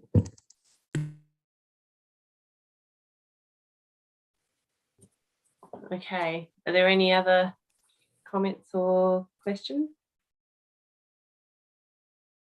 No? I'm happy to Okay. move. I'm happy to move. But Nathan, did you want to talk to the other under this item? I'm just trying to. Oh no, hang on. I've gone to the wrong one. Is that that's everything under this item, the risk management update? Nathan, did you have anything else to add? So also within this report is also the new strategic risk that we've identified of supply chain. But going up for Bentley's presentation and what they're planning to do for us, I think it's exactly what the Mayor Redmond and this Audit and Risk Committee have been wanting. We're actually really looking forward to working with David and Jonathan, because they've talked a lot about mentoring us and actually upskilling not just myself, but executive and the leadership team in this, and to really ingrain it in the organisation, which is why you can see it's actually really well broken down to individual stages and components. And one of the things that we're actually loved is that the training they're going to be developing is also, they're going to develop it for staff in our online training platform. So it's not just they come out, they do their training, see you later, we'll see you again sometime. We're actually able to reuse this training for every time a new staff member comes on board, we can get them to do this training. Sorry, I'm actually really excited about that whole element. It's going to be really good. Sorry, I'll move down. So look, the supply chain has been something that's commonly started to really start showing out in not just the local government sector, but in all sectors of government, especially with this Ukraine war. It's just hit another level again. There's been multiple reports coming out from risk about supply chains with food, with petrol, so it's actually quite timely that we put this out just before it all came very popular. With the supply chain risk, it's not actually just construction issues. I'll just pick IT. Sorry, David, but we've purchased IT and there's been a delay in us getting our IT equipment. And yeah, so it's actually not just us getting physical hard, like road rubble or wood or anything like that. It's far reaching. I do take on board what Peter Brass has said about, well, is the initial risk, is it higher or is it extreme? Depending, and that's a discussion that I'm sure that exec can have with Sam. And that, as far as the controls that we're putting in place, that is the one thing that council is still working on, is with our financial controls, we use Control Track to do the control assessments. At the moment, the strategic and operational risks are in SkyTrust. It does have that function for control assessment and review dates, and it's all automated and it looks fantastic. We're just not there yet with our risk maturity to start getting there. It's something that we're hoping with the work that Bentley's will be doing, and it will be rolled out later this year. But I don't want to overload everyone. It has to be ingrained and actually mean something. Otherwise, it's just more work. I'll just tick a box. Sorry. Councillor Koch, did you have a comment? Couple of questions. The first one is around training. You know, when you say someone is skillful, they have knowledge, they can do something, physically do something, and there's behavioural change. How do we know that the training that we're going to implement is going to achieve skillful people? So with most training now, what they're doing is you can do training, but then there'll actually be competency questions after to see, well, A, did they listen? Did they follow through? It's why a lot of RTOs now, you've got a statement of attainment because there was an assessment provided, or what the other terminology, it's just where you've got it, where you've basically rocked up, sat, listened to someone, and you've got a ticket. So what we're trying to do with all of our training is actually having competency questions to test them. Did they listen? Did they take on board? But with the risk stuff that we're looking at, what we would like to do is later this year or early next year is do a risk maturity assessment that will actually be looking to see, have people actually taken on board of what we've done? Is this becoming enshrined into our culture? And that's where I think you're talking about finances and everything. It's human error. So what we're trying to do is improve the culture and make sure it becomes enshrined into everyone's normal day's process. It becomes second nature. They don't need to think about it. And that's what we want. Yeah. So how will that be assessed? How will you assess that somebody's competent? Yeah, David, have you got a comment? Yeah, because as I said, there's the three parts of someone who's skillful has those three elements. So how will you ensure that they're going to demonstrate those three elements of knowledge, practical skill, and behavioural? Yeah, so very good and very valid question. So the learning management tool and technique that Nathan was talking about is absolutely going to be part of what we're going to provide that support on. Our assessment, the maturity assessment that we'll conduct, is based on frameworks that are well established in regards to testing. And I say testing, but it's assessing the business and its level of maturity and understanding of risk management as a whole. But ultimately, where a lot of this will come to is, if you think about the inherent or the innate relationship between risk management and controls and therefore audit activities, is a lot of that maturity assessment will happen with your future internal audit activity or program, whatever that might be, because it'll actually show how risk is flowing through to the decisions and activities of the business as a whole. So it's multifaceted. One is on the individual basis. One is looking at organizational wide and, dare I say, an element of culture towards risk management and competency and understanding of risk management. But then there's the transactional activity-based implementation through the utilization of tools, systems, processes and procedures that are going to be developed. And part of our development program that we're going to work through with the team is actually develop those toolkits that help embed and use risk management throughout the business that can be retrospectively looked at for making sure that there is an adherence, compliance, and an understanding of risk management. Yeah, I suppose the reason why I ask is because getting back to the procurement, it sounds like we've had a lot of training in that area and it seems to be falling down. So I would actually like to see that we will actually be able to assess people's competency down the track, and you do have real behavioural change. So that's the first one. Now, the other question I've got is around hazardous substances. I'm just concerned that there seems to be some gaps around managing hazardous substances, which I would have thought would have been fairly high on the list and would have been something that wouldn't be an issue at the moment. So, any comments around hazardous substances? That's on the next agenda item. Oh, sorry, next agenda item. That's in I've got my paper wrong. Thank you. Henry, did you have a comment? Just further to what Paul said there in terms of procurement, and we've had some problems in that regard. I don't know whether that's the case in that, this audit's actually found that the procurement checks and balances and processes are well placed, and the audit's found that we've got all the relevant controls and so forth. Yes, I acknowledge that the purchase order invoice issue is something that we need to work on, but I think overall, the audits relative to procurement has found that we're actually, in a good space in that regard. Just a comment. Yep. Peter Fairley-Jones. Yes, just in relation to the emerging risk, which I suspect is more than emerging. It's well present, I'd imagine.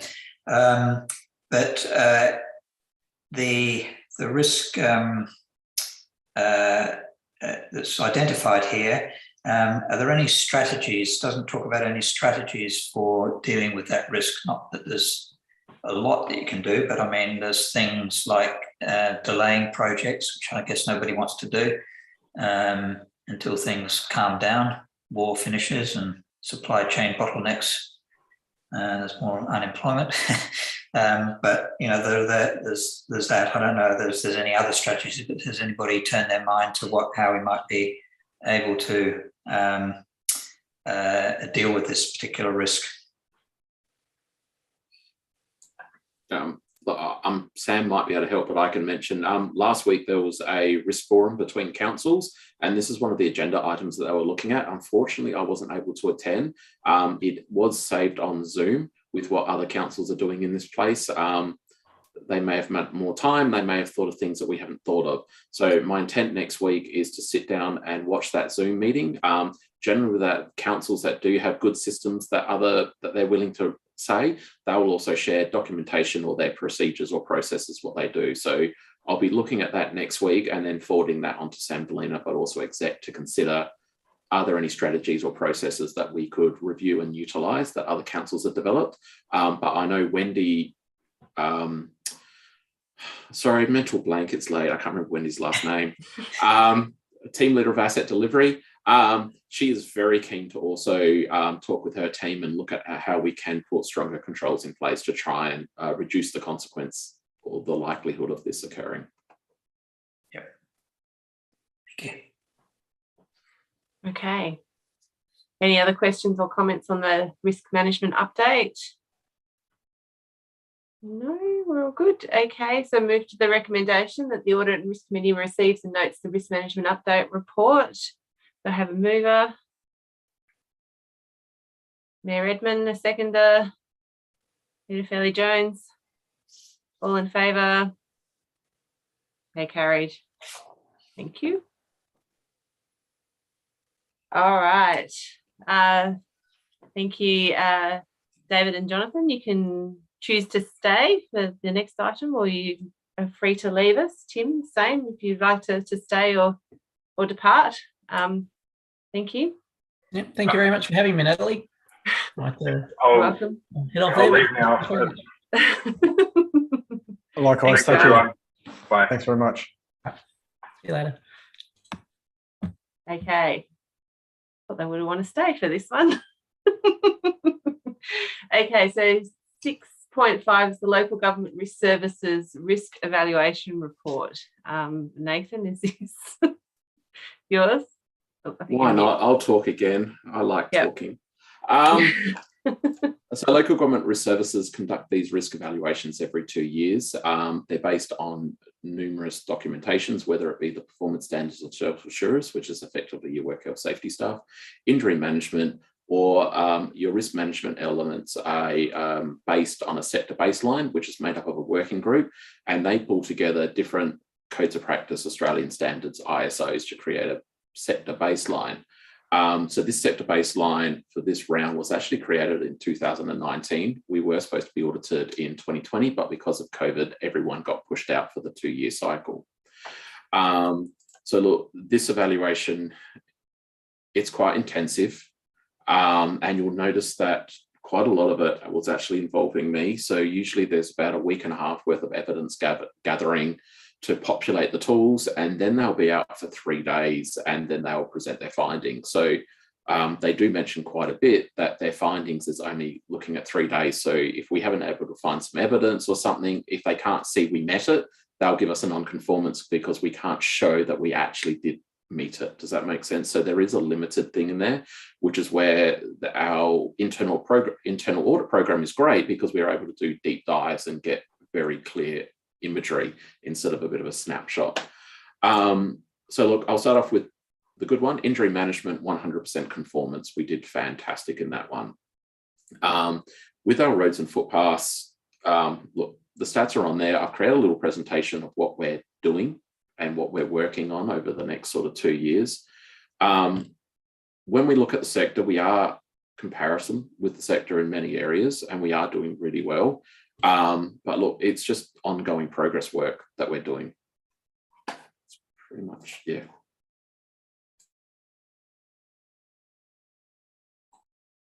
Okay, Mayor Edmund. Yeah, I think I've highlighted nearly every page, read it. I found it a really interesting report, so thank you to the schemes and Nathan for your work. Again, it's about risk management and risk appetite. It talks about, lack of, no evidence provided to demonstrate agreements for the Edith Street rail line with Genesee, Wyoming. There's all sorts of things in here, but again, this is really important work to do. It talks a lot about having a systematic playground strategy, which I've brought up previously. And I think that that is something that is highlighted really, really well. And I've written some notes down, applying risk to practice, appetite management frameworks, guiding practice, and I've talked about budget bid. I've just got a question maybe to Paul Horde around a budget bid, because I thought there was a budget bid for a systematic playground strategy, but it was below the line. Have I got that right, or have I got that wrong? Because it might need to be put above the line. Through the chair, look, I haven't got the budget bids in front of me, Mayor. No. Sam might be able to comment relative to whether there is a budget bid for that. But yeah, off the top of my head, Chair, I'm not aware if there's a current bid above or below the line for 22-23, unless Sam knows otherwise. Yeah, there was certainly a bid developed for a playground strategy. It's obviously there below the line with the tree management strategy as well. Yeah. One of the things I noticed was the disability and inclusion policy isn't always taken into consideration, and also CRMs, when CRMs are activated, there seemed to be an ad hoc approach. But again, I go back to the importance of doing this work to understand the gaps, so that you can fill those gaps over time. So I don't think this is a bad thing to do. It's a confronting thing to see, I'm sure, Sam, because most of it's your area. But I think it's really important work so that we understand the gaps and, the opportunities for improvement. So I think it's really, really important work. I think the numbers are certainly can be improved on, and that's the aim, is through risk management and risk appetite frameworks and policy, that this will improve over time. You have a more systematic approach, more evidence-based approach that I think maybe is lacking. But I don't think anyone should take that as a criticism of the work effort of what people are doing. I think it just denotes the strength of this work that gives us an opportunity to fill those gaps and, really be an exemplar of how we manage playgrounds, for example. I'm happy to talk to some of that, Madam Mayor, or through the chair, sorry. Yep, go ahead. Yes, so as Nathan said, the sector baseline really is a baseline that we don't have line of sight of until it's developed, and it's actually constantly changing, and the bar is constantly getting higher. So that's just something to note. And then I think it's useful to see the comparison with other councils that has been provided as one of the attachments. I think it's attachment 3 of this report. We're not alone in the sense that I think it'd be fair to say the bar's been set pretty high across the board, and the level of compliance. Generally, there's a lot of actions that are actually already in train, and if you see there's an action table that's been presented showing the status of where we are against the non-conformances as part of this report, and so we're well on the way in a number of aspects. There are some elements that we actually are seeking some further clarification from the scheme, because there really are quite low-hanging, quite low risk, certainly in my opinion, particularly as it relates to CRM management and in terms of how we might prioritize CRMs when they come in the door, in terms of against various factors. And so we've put a strategy together in terms of an action table and some timeframes, and those timeframes and those actions we reported back through this committee as we progress in this journey. But rest assured, we are moving and have already moved in a number of those areas. Yeah, no, I really like the matrix to show, where were the gaps and what you needed to do to fill those gaps. Because I think next time they come around, it is they're quick wins there. There's some that can be crossed off, appreciating that they just had, came out for 3 days. And Nathan had to squeeze it in, and Sam squeeze it in with everything else that you're doing. But I think, this is setting us up for success for next time. And I think, I agree with you pushing back on anything that you don't agree with, pushing back, because it looks like the bar is set pretty high. So Nathan, you got a question? So a lot of councils have come back with that feedback that the bar has overstepped, that this might be the Australian standard. That is baseline, and the LGA is jumping up here. So we've actually put my name, and I've been elected to be on the risk board to help determine what will be the next set of baseline questions to bring them into a more realistic approach for local government and not gold standards, because we're not there yet. We don't have the resources, and that was a common. The LGA board has actually accepted that recommendation, that it was set too high for this 2-year period. Yeah, especially with everyone dealing with COVID as well. Mayor Edmund? I think it's really important to, even though you're saying that the bar's set really high, we are talking about playgrounds, and people, from a reputational point of view, people expect really high standards. So I can understand why they're setting really high standards. I understand that there needs to be, you have to close the theory practice gap so that, what you're actually delivering is, realistic, but it also needs to match community expectations if possible. And playgrounds are a really high risk area. And when I read the documentation and where they're saying now, you might push back, Nathan, this might be one aspect of pushing back around the disability and inclusion policy, that in fact the case that you're not taking that into consideration. So that might be something you might take up with the schemes. Why have they said that? Have they found evidence of no reference, or do people are not aware of the policy? So again, it goes back to, I guess, training. It goes back to a whole range of practices. Again, yes, push back and find out whether, they are being reasonable or unreasonable.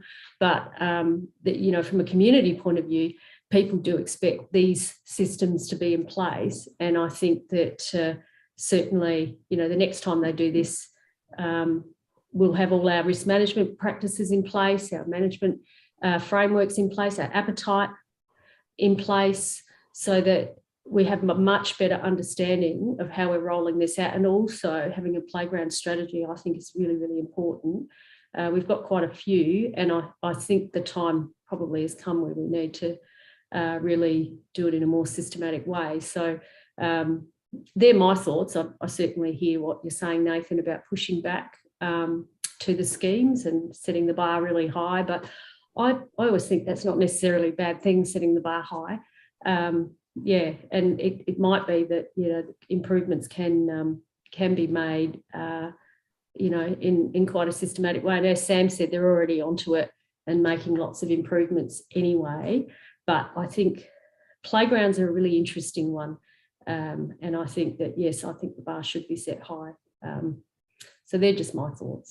Sorry, Nathan, you wanted to respond to that? So look, the way you manage playgrounds is set in Australian standards. So if something's in Australian standards, there is no leeway at all. That is it. That is it. So with our playgrounds, we are actually managing. We are doing monthly inspections of the playgrounds. They're actually doing inspections every time they go out and mow or whip snip or do any maintenance on the reserves. What they found was, because we didn't have a playground guideline that actually said that we have to do that, it's been done because it's historically, and all of this, the inspections, the maintenance, it's all managed in SkyTrust. So we have the system, it's all automatic. We're actually are managing the playgrounds. But what she said was, you're doing it because it's in a system, you're doing it because it's historic, and you know you need to do it. You've got the trained professionals to do it and how you design your playgrounds, but you don't have it documented to say that you need to do it. That's why, and this is where the councils got annoyed, because the auditor audits us on the wording in the audit. They didn't audit us on the intent of the wording. They audited us against the specific wording of the audit. And that's where the councils have got really annoyed. And that's why they want to try and clean it up to ensure it's the intent that gets audited against, not the specific wording. Does that sort of make sense? Sorry. Yeah, makes sense to me. Sorry. Yeah. Okay. Councillor Davies? Just around volunteer management one, there are a few there that I'm just curious about the, for example, I'm looking at page 143 of the attachments here, where it says, can we demonstrate records of a central screening and registration process, including criminal history assessments as required? Is that something that's slipped compared to in the past, or is this a matter of, I guess, just the standards changing, or did we just not have a unified system? Just curious about. No, so every volunteer has a police clearance, depending on who they work with and what the area. They do have DCS clearance as well. However, because that is all tracked in SkyTrust, aligned with that job role within the system.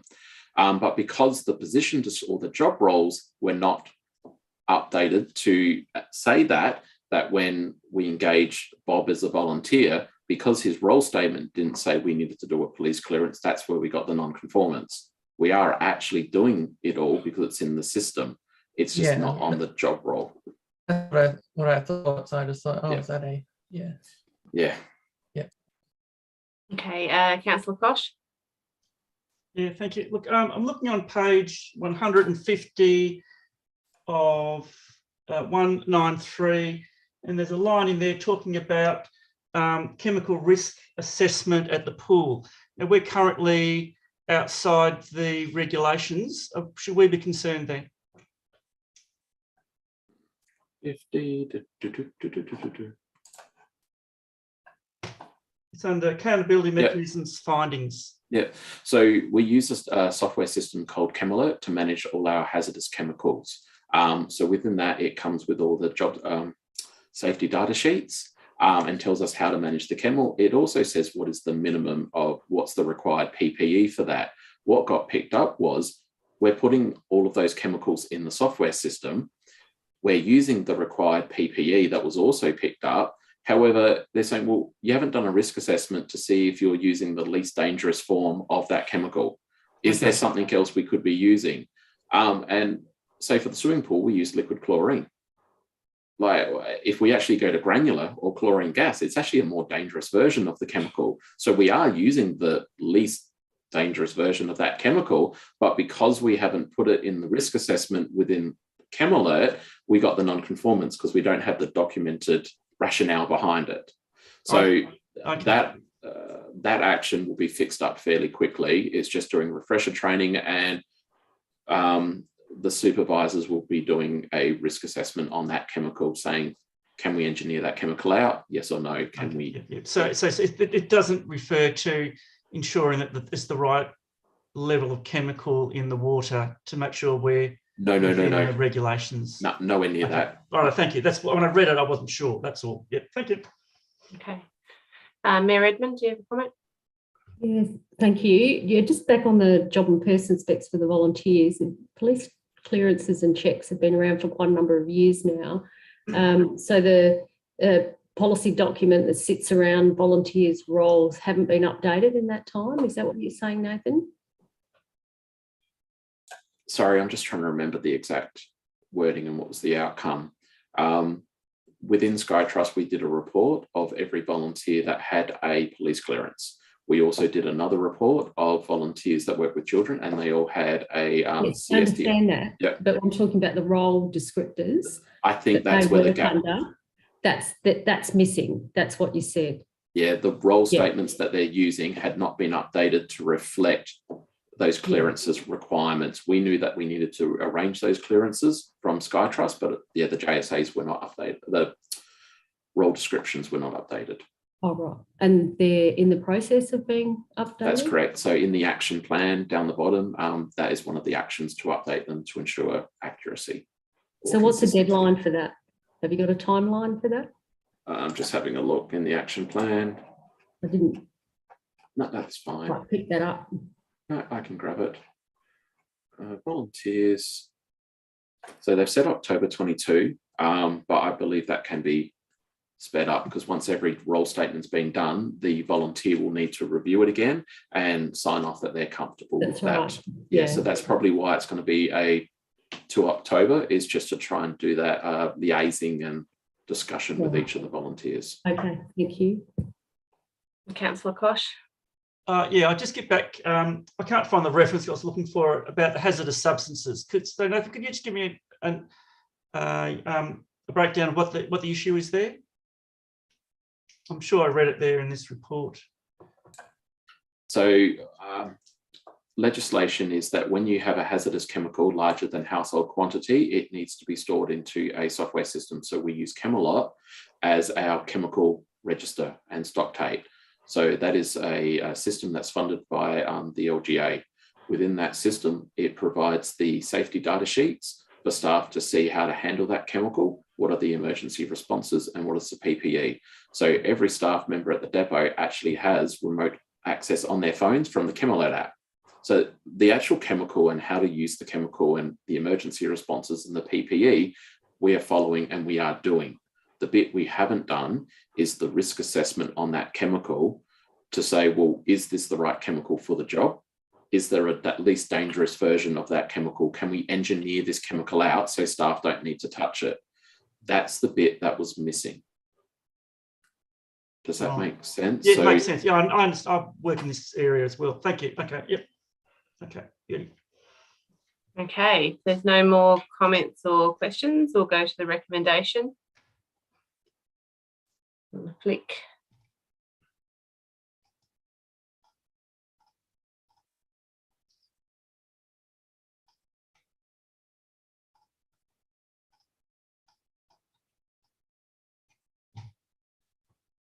There we go. So the officer's recommendations that the Audit and Risk Committee receives and notes the Local Government Risk Services 2021 Risk Evaluation Report. You're moving it, Councillor Kosh? Yep, I've got a seconder. I want to second it. Peter Fairley-Jones. All in favour? Carried. Excellent. Well done, Nathan. That's a lot of information. Alrighty. Passed. At least I get kept busy. You look so tired. Okay, we're almost there. So we've got the policy review, Lakesh's issue, coming to the fore in the final item. Yep, thank you. So through the chair, in November, we presented a depreciation policy to be adopted, right? And it was suggested at that time that why we don't incorporate that depreciation policy in our asset management policy, since they both are interlinked, and depreciation is basically part of assets management anyways. So what we have done is we have combined both the policies and reduced the duplicate things which were there in both the policies, being asset and depreciation. And the essence of this policy is basically now that the depreciation is going to be calculated as per accounting standards. It's governed by that. And so the recommendation is that the updated asset management policy be adopted, recommended to the council for adoption. I'm happy to answer any questions. Are there any questions or comments? No? Mayor Edmund, did you have something? Yeah, I would have liked to have seen both policies so I could see what was taken out. I did ask today, but it was never sent through. So yeah, that's a little bit disappointing. But yeah, I did send that through this afternoon. I haven't seen any. I haven't seen it. Track changes.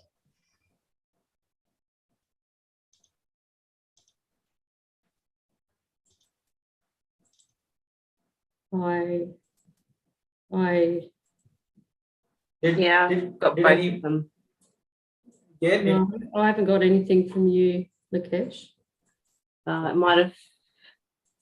I haven't got anything from you that I can see. Anyway, it would have been nice to have seen both of them so I could, you know, because it is quite a long policy that we've got now. Yeah, that was my only comments. Would have been nice to have had it. okay. But okay, no worries. So what do you want me to do? Do you want me to forward that policy now, or? Because I think Mayor Redmond might have dropped off the email because I've got both the policies. My understanding is it's basically putting the two together. There weren't any changes. Is that right, Lakesh? It's basically Yes, there a cut wasn't and any paste changes. Yep. and merge of the two. So Peter Brass and I were happy that was that had happened. Peter Fairley Jones, were you happy? Did you see how that combined? I got that email as well with the two previous policies, and it looked okay to me. I didn't get either of them, sorry. Yeah, no, I think you dropped off the email. Something's gone funny. Henry, have you got a comment? Yeah, if I could just follow up and ask Lakesh to send that email through to make sure that Karen and Paul Kosh, if he hadn't seen it, that both receive it. As I understand, the consolidation of the policies is not changing any of the substance, but we'll circulate that to Karen and to Paul if they hadn't received it. And again, apologies for you not getting that. But as I understand it, it's not changing the substance once we've combined them. No worries. Thanks. It's on their way now. So I'm not sure how did it drop, but yeah. The email I had was from Paul, I think, but the files were right down the list. I think so. Maybe it just wasn't picked up because it was a long way out of view in the email. Given that I was the one that actually asked for it, I'm a bit puzzled that I didn't actually get it, but look, it's irrelevant now. The email I think came to you, at least the one I got from Paul, but it had attachments from emails from Lakesh and I think, and the files were right down at the end, so it could easily have been missed. I didn't see it except by chance, to be honest. Yeah. Anyway, I think it was just there's something happened in the system because it's addressed to Mayor Redmond, but the email didn't go to Mayor Redmond. So yeah, that's going through now, isn't it, Lakesh? Yep, it's done. So it should be with Mayor Redmond thank you. And Councillor Kosh as well. Thank you. All right. So have we got so if we go to the recommendation, if there's no more questions or comments, is Mayor Redmond still with us? Anyone see her? Through the chair, it looks like she's dropped out.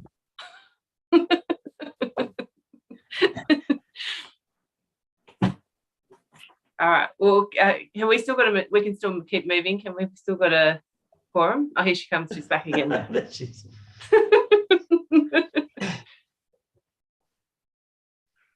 You're back with us, Mayor Redmond. I can't hear you. My computer died because the battery doesn't last very long. Okay. So now I'm on my mobile phone because the battery is crap, basically. So yeah. We thought you had been offended. Yeah, I wasn't sure whether it was a dramatic protest or no problem. The fact that I don't the computer doesn't last very long. We're almost there. The computer almost made it. Well, might make it, no. So I thought it would make it. Okay, Anyway. so if we go to the recommendation that the Audit and Risk Committee recommends to Council that the updated asset management, can we just add in asset management policy be adopted in number 1? Can you see just after management put policy? That's right, isn't it? Yep, be adopted. And then number 2, as the existing depreciation policy has now been incorporated with the updated asset management policy, it be revoked and removed from the schedule of Council policies. Now, do I have a mover? Yep, Peter Fairley-Jones, seconder. Anyone seconding it? Councillor Davies, all in favour? Yep, we're all in favour. So carried. All right. So item 7 was items listed for discussion. There are no items listed for discussion. No. Are there any for item 8, the questions without notice? No. And number 9, any motions without notice? No. And then item 10, declare the meeting closed at 9:05 p.m. And just confirming our next ordinary meeting. Is that 17th May? It looks like it's 1st May. The Sunday, the 1st of May? Through the chair, I can confirm it's not to be held on a Sunday. I'll just give you a strong tip. Thank you. Just wondering. Yes, apologies for that. 17th of May. 17th of May. 17th. Okay, that's better. We're committed to the cause, but pushing the friendship a bit. Okay, so 17th of May at 7 p.m. And you'll advise whether that's via Zoom or in person, depending on how the university is looking at that point in time. Great. Yes. Excellent. All right. Well, I think we're done. Thank you, everybody. That was a very busy meeting. Thank you. Thank you. And we'll Thank see you, you Chair. next time. Okay. See you then. See you, Bye.